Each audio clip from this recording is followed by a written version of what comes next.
Bienvenue dans Laval en Mille et une cultures. Dans cette émission, on va parler de racines et de percussions avec Esther Nelsa, créatrice du blog Racines Crépues. Bonjour Esther. Bonjour.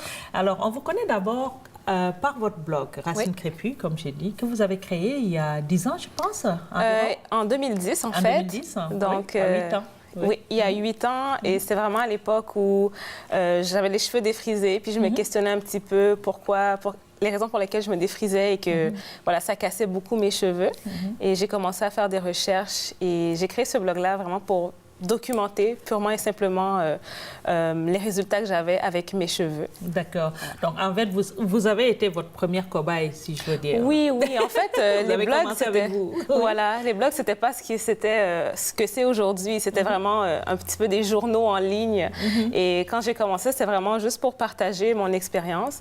Mais c'est sûr que de fil en aiguille, j'ai appris énormément de choses. Et comme le sujet me passionnait vraiment beaucoup, j'ai pas arrêté de lire, de faire des recherches là-dessus, puis j'ai développé une expertise un petit peu grâce à toutes ces recherches-là. Puis aujourd'hui, c'est sûr que ça me passionne toujours, donc je continue à partager. D'accord. Voilà. Donc, on comprend que c'est une expertise que vous avez développée, mais vous n'êtes pas quelqu'un qui est spécialisé en soins de cheveux. Non, c'est ça. Je le dis toujours aussi aux gens qui m'écrivent. C'est sûr que je ne suis pas non plus coiffeuse ou esthéticienne. C'est vraiment une expérience que je partage de ce qui a fonctionné pour moi, de ce qui a moins bien fonctionné. C'est sûr que je fais aussi beaucoup de recherches sur la science parce que je trouve que c'est plus important d'y aller avec des faits prouvés que juste... les recettes de grand-mère, ça marche aussi, mais pas juste des choses qu'on a pigées ici et là. Il faut vraiment qu'il y ait une raison pourquoi ça marche. Donc, c'est sûr que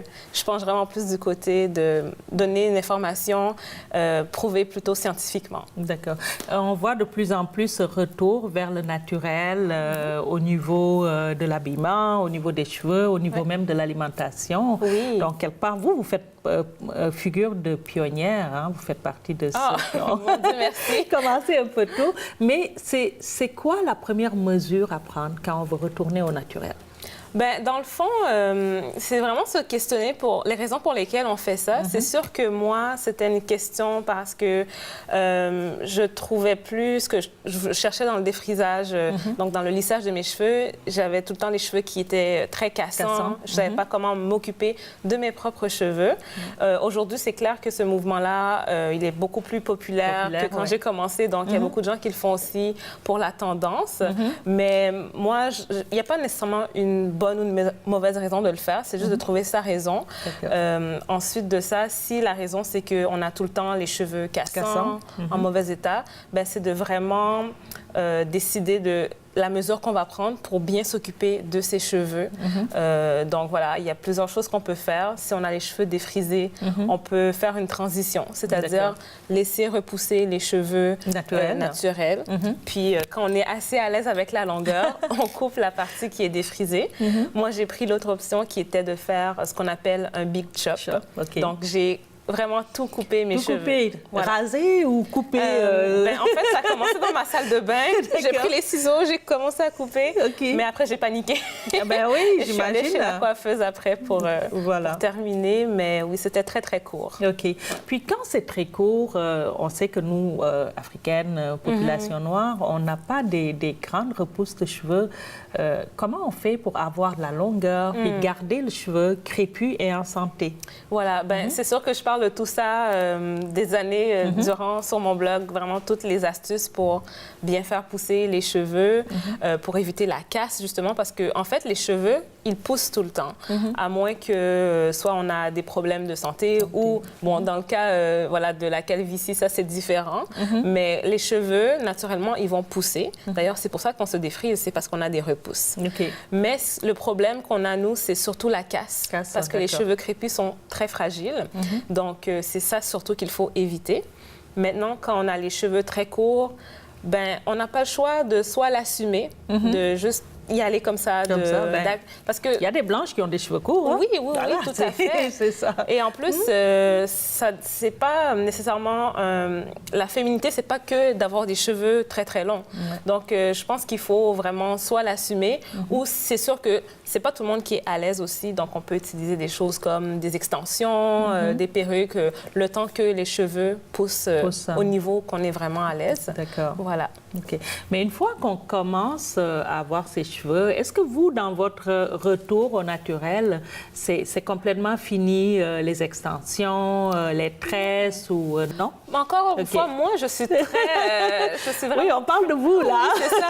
Non, moi, franchement, je ne suis pas très radicale dans mon expérience du retour au naturel. C'est pas, tu n'as pas le droit de faire ci ou de ça. J'ai déjà coloré mes cheveux naturels. C'est sûr que j'ai subi les conséquences. Ah oui, ça fragilise, hein? Voilà. Ouais, mais ça. après, moi, personnellement, je pense pas que si on met des tresses, on est plus naturel ou si on met des extensions ou des tissages, on est plus naturel. C'est vraiment comment on se sent. Parce qu'après, il n'y a plus de limite. Est-ce que si je mets du maquillage, je suis complètement... Je suis pas naturelle. Voilà. Donc, c'est ça, on peut pas... faire des limites absolues comme ça, je pense. C'est vraiment comment on se sent, puis qu'est-ce qui est pratique pour nous pour s'occuper de nos cheveux dans notre quotidien sans que ça devienne non plus un fardeau ou quelque chose qui est super contraignant. C'est quoi les erreurs à éviter, en fait? Bien, pour les cheveux crépus, c'est vraiment d'éviter tout ce qui pourrait les casser. Donc, les manipulations excessives, laisser ses cheveux déshydratés. Donc, c'est plutôt en termes de choses à faire, comme garder ses cheveux hydratés, garder ses cheveux protégés. Ne pas tout le temps avoir à les peigner, les brosser, parce qu'il y a beaucoup de gens qui font cette erreur-là de tout le temps, chaque jour, coiffer ses cheveux. Ça, c'est plutôt des trucs pour les cheveux lisses. Pour les cheveux crépus, ils aiment qu'on les laisse tranquilles. Voilà. On passe les doigts juste un peu, puis on les laisse. Puis l'hydratation, est-ce que le beurre de karité, c'est un must ou c'est une erreur? Je le catégoriserais dans les... Peut-être erreur dans le sens où du beurre ou des huiles, ça n'hydrate pas les cheveux. Parce que ce sont des choses qui assouplissent les cheveux. Mais pour hydrater, ça prend vraiment des produits qui sont à base d'eau. Parce que, voilà, hydratation, eau. Voilà. Et Racine Crépue, c'est pas juste tes cheveux, hein, Esther. Vous avez développé beaucoup d'autres choses autour. Parlez-nous un peu de... En 2018, qu'est-ce que c'est Racine Crépue? Oui, dans le fond, c'est ça. J'avais vraiment commencé pour documenter les cheveux. Aujourd'hui, je m'ouvre un petit peu plus à tout ce qui est beauté. Donc, c'est un parcours. Ça suit un peu mon parcours personnel aussi, dans le sens où maintenant, je prends aussi un peu plus soin de ma peau. Je me questionne par rapport aux habitudes, aux saines habitudes de vie. Donc, j'aime bien partager les choses que je découvre. Donc, que ce soit beauté, lifestyle. Je parlais un peu de culture aussi à Montréal. Et la boutique. Voilà. J'ai aussi lancé... Oui. J'ai lancé ma boutique l'année passée, donc Frocherie, pour vraiment distribuer des produits faits pour les cheveux bouclés, frisés et crépus. Et tous les artisans que je choisis sont canadiens. Surtout montréalais. Donc, je trouvais ça important de montrer ce qui se faisait ici pour nos cheveux par des artisans qui nous ressemblent et qui font des choses pour nous. Voilà. Et ça vous a valu une nomination au Gala Dynastie. Oui, voilà. On s'est rencontrés d'ailleurs. Exactement. Je vais conclure par la question de Myriam Matondo, notre chroniqueuse. Myriam a découvert que tu avais fait un test ADN. Qu'est-ce que ça te fait depuis que tu as découvert tes origines vers les bassins du Congo? Oui, c'est ça. Dans le fond, j'ai fait un petit test pour voir la génétique et on m'a situé, en fait, que mes ancêtres très lointains viendraient du Congo, Gabon, Cameroun. Et dans le fond, c'était vraiment des questions que je me posais par rapport à mon héritage, vu que moi, je suis haïtienne. D'origine. Donc, on ne sait pas forcément d'où nos ancêtres qui étaient esclaves, d'où est-ce qu'ils venaient exactement. Donc, ça m'a permis de situer un petit peu dans quelle région de l'Afrique mes ancêtres lointains venaient et de vraiment savoir qu'est-ce que ça vous fait. Ça me fait, ça m'émeut, ça me touche énormément, ça m'émeut. Puis c'est sûr que ça me donne envie d'aller voir qu'est-ce qui se passe dans ces pays-là, de connaître les peuples aussi qui vivent dans ces régions, puis de découvrir les cultures derrière. Et leur identité. Merci beaucoup, Esther. Merci beaucoup de m'avoir reçue. C'est un plaisir.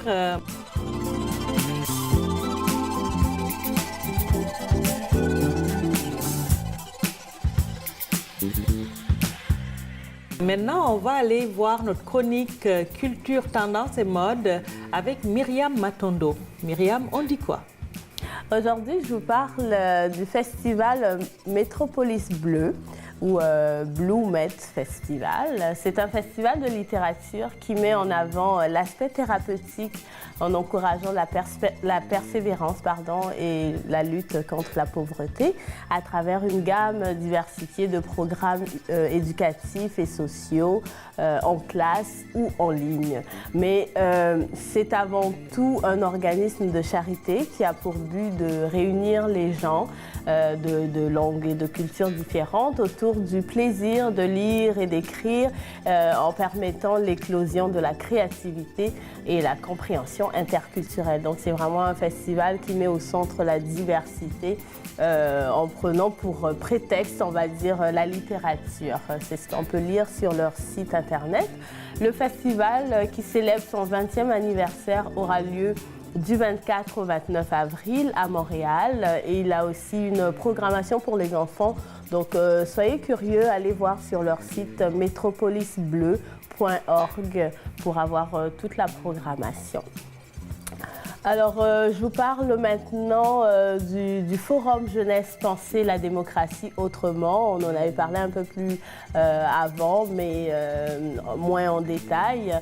Donc, les initiateurs de ce forum décrivent ces moments comme des occasions où, je cite, il sera question de vivre ensemble, d'immigration, de multi- et d'interculturalisme. Ils exploreront les conflits, les contestations, les préoccupations et les mobilisations qui accompagnent les transformations démographiques, juridiques et sociales qui sont liées à la diversité ethnique et culturelle. Donc le Forum Jeunesse Penser la démocratie autrement est vraiment en plein dans une problématique qui est bien de notre époque en fait. Et c'est ici un espace d'échange, de discussion et d'apprentissage. Donc il y a des conférences publiques qui sont organisées en amont dans plusieurs collèges et commissions scolaires, dont d'ailleurs le collège Montmorency à Laval.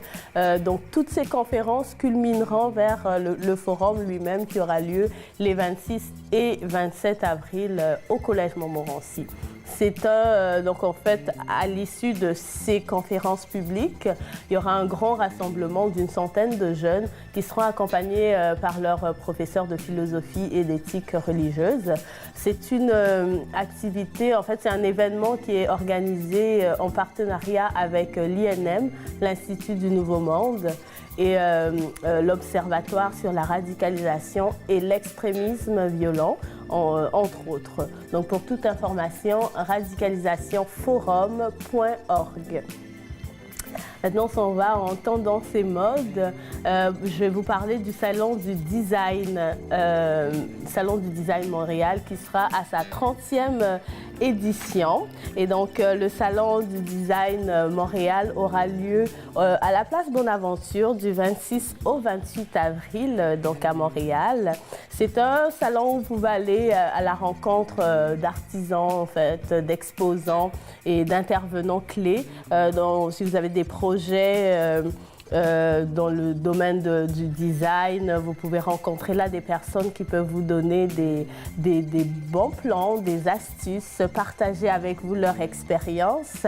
Vous assistez en primeur à des lancements de nouveaux produits et puis tout simplement vous laisser inspirer par les dernières tendances.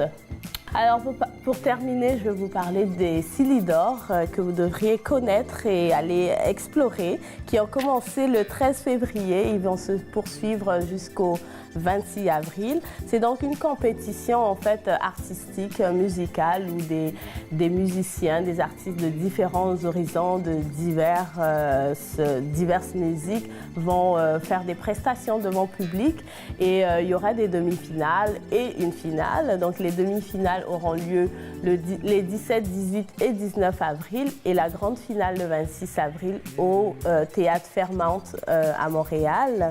Les Silidor sont présentés comme une vitrine des musiques du monde. Donc, c'est organisé, ça a lieu au Club Balatou et c'est organisé par les initiateurs du Festival international des Nuits d'Afrique, initié par M. Lamine Touré. C'est un événement musical qui offre vraiment la chance à des artistes de faire leur promotion, de rejoindre un public plus étendu. Donc, la finale le 26 avril va couronner la personne qui aura remporté l'or et puis les deux autres personnes, le bronze et puis l'argent.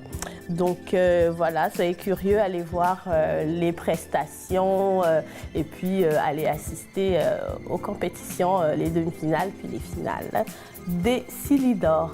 Voilà.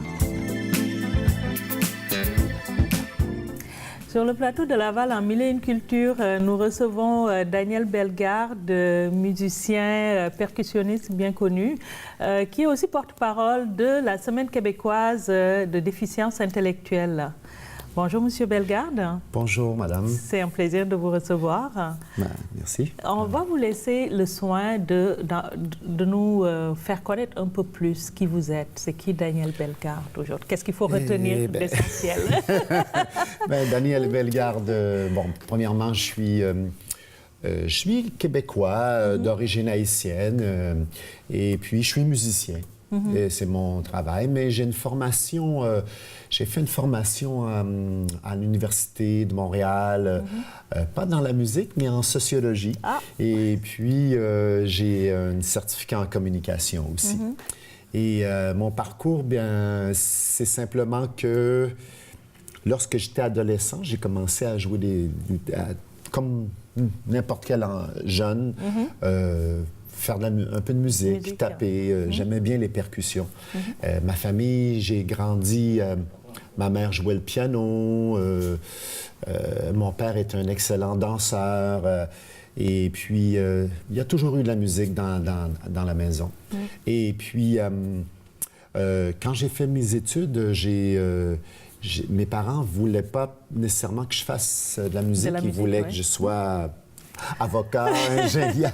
Un MBA, puis une bonne plaque. Jusqu'au jour où j'ai fait une émission de télévision. Et puis, mes parents m'ont vu et m'ont dit hey, bravo, mon fils, c'est très bien. Et j'ai commencé à faire des petits contrats qui me rapportaient de l'argent. Et puis, ils m'ont dit waouh, c'est bien, félicitations. Donc, ils m'ont permis de continuer. Et un peu plus tard, j'ai commencé avec des amis africains ici au début, à Montréal. Je suis allé au Sénégal, alors, oui, que vous connaissez, je suppose. C'est ce que vous m'avez dit. Et oui. puis, de fil en aiguille, avec mes amis africains, j'ai commencé à me perfectionner en voyageant, en travaillant avec d'autres personnes et la musique de mon pays d'origine, qui est Haïti. Et donc, j'ai continué dans cette veine jusqu'au jour où je terminais... En fait, j'avais fait ma première année en scolarité de maîtrise à l'université. En sociologie. En sociologie, dans le domaine de l'environnement. Et je reçois un appel d'un copain guadeloupéen qui me demande est-ce que tu aimerais accompagner Robert Charlebois? Donc, les gens du Québec connaissent bien M. Charlebois. Donc, j'ai accepté, je n'étais pas pour dire non. Puis, j'ai fait une tournée de 3 ans. Wow. Et ça m'a emmené en Europe, au Maroc et partout au Canada. Donc, et puis après... j'ai continué ce parcours dans la musique et puis j'ai rencontré une femme avec laquelle je suis resté plusieurs années, où elle était d'origine belge et brésilienne. Et du coup, elle était chanteuse et artiste peintre et elle voulait faire de la musique brésilienne. Donc, on a fait un bon bout de chemin. avec Madame Nico Becky. Et puis, après, j'ai continué. Et puis, j'ai accompagné les autres personnes comme Emeline Michel, la grande chanteuse haïtienne. J'ai accompagné Bia, la chanteuse brésilienne. J'ai travaillé avec Paulo Ramos.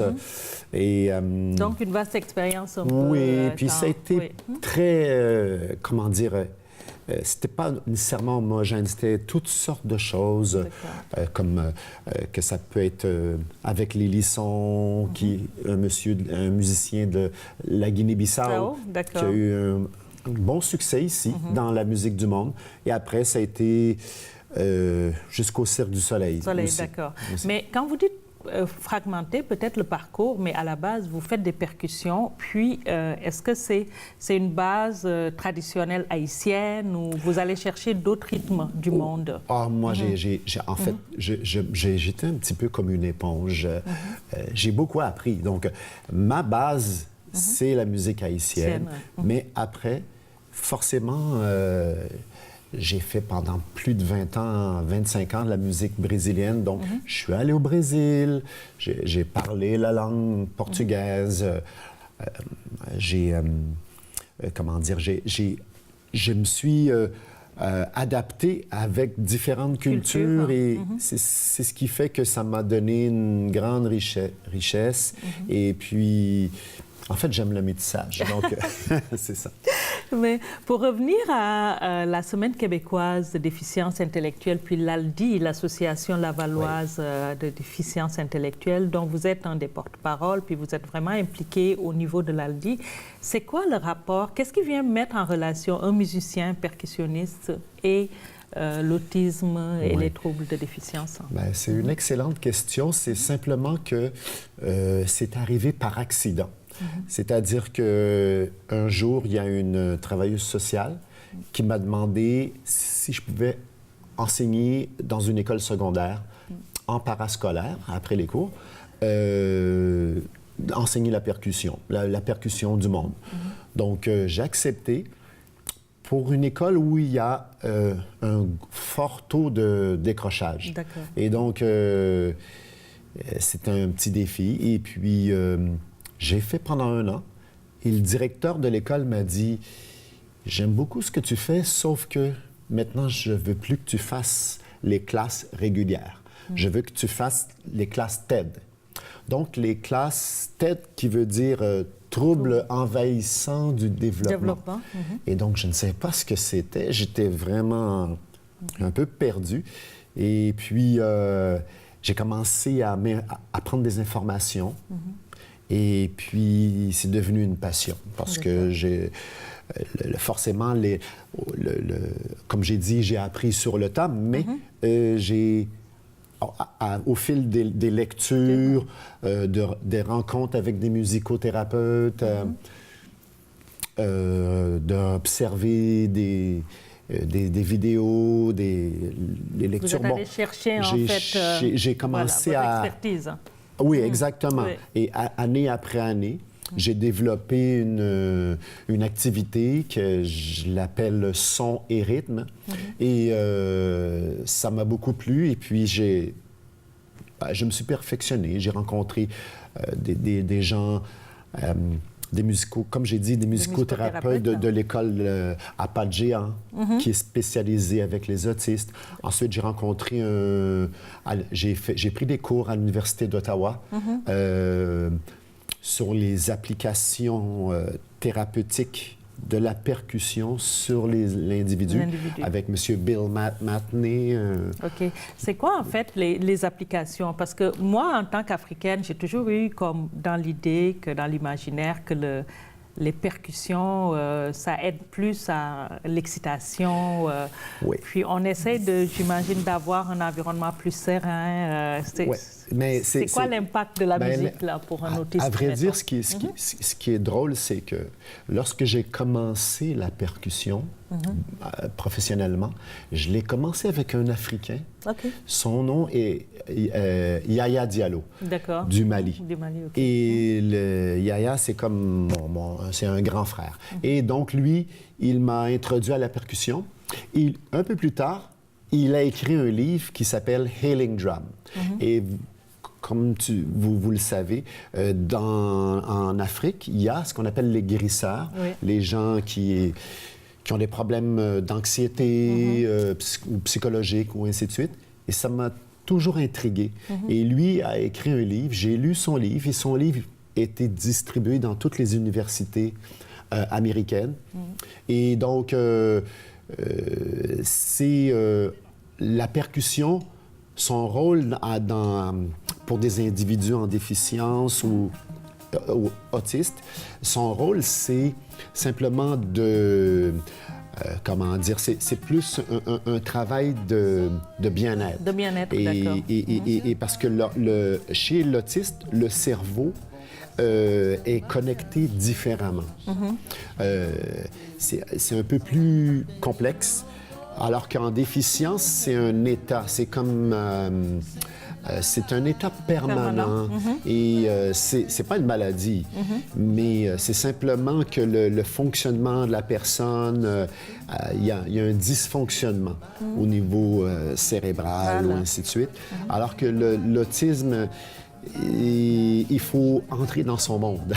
C'est un petit peu avec plus... la percussion, vous arrivez à entrer dans... C'est-à-dire que j'essaie de lui donner des outils pour qu'il soit un peu plus... forcément, on est dans le non-verbal, donc on n'est pas obligé de parler, mais je donne toujours des consignes, mais on essaie comme je l'ai écrit dans mon petit papier, d'avoir qui puisse développer des nouvelles habiletés et qui soit moins stressé, moins anxieux, et qui soit... parce que souvent, les gens autistes, ils sont dans leur monde, et donc on permet d'avoir des interactions.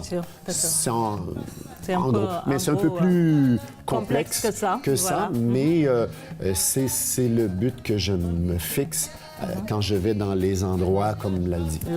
Voilà. Comme porte-parole de la SQDI, la Semaine québécoise de déficience intellectuelle, c'est quoi votre message?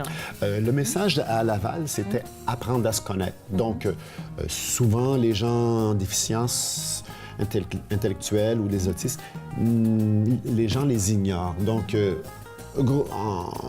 grosso modo, c'était d'apprendre à découvrir ces gens-là. Donc, c'était surtout ça. Merci beaucoup. On va se quitter sur un extrait de votre album Ambatonel que vous venez de sortir. Oui, c'est un disque sur la musique des Caraïbes avec l'influence européenne. Et donc, voilà. Qu'on va découvrir avec plaisir. Oui. Merci beaucoup. Merci à vous. Merci. Merci à vous qui nous suivez. Puis pour toute question, suggestion, information, n'hésitez pas à nous écrire à l'adresse qui s'affiche en bas de l'écran. Puis on vous dit à la semaine prochaine.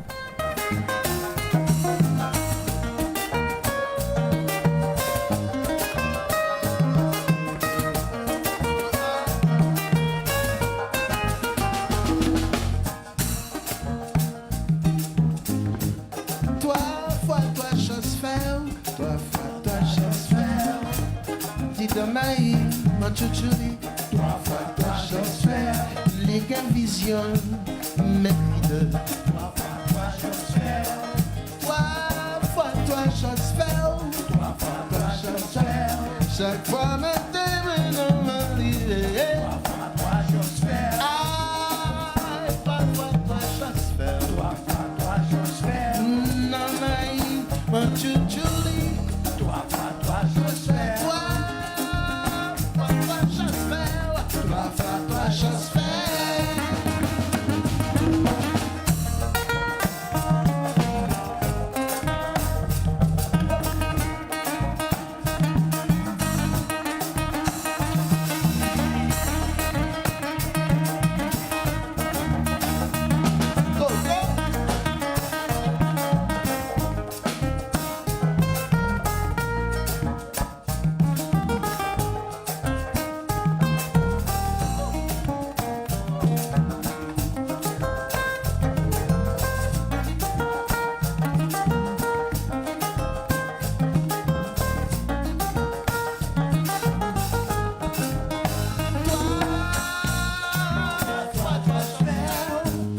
fois toi, j'espère. Toi, j'espère.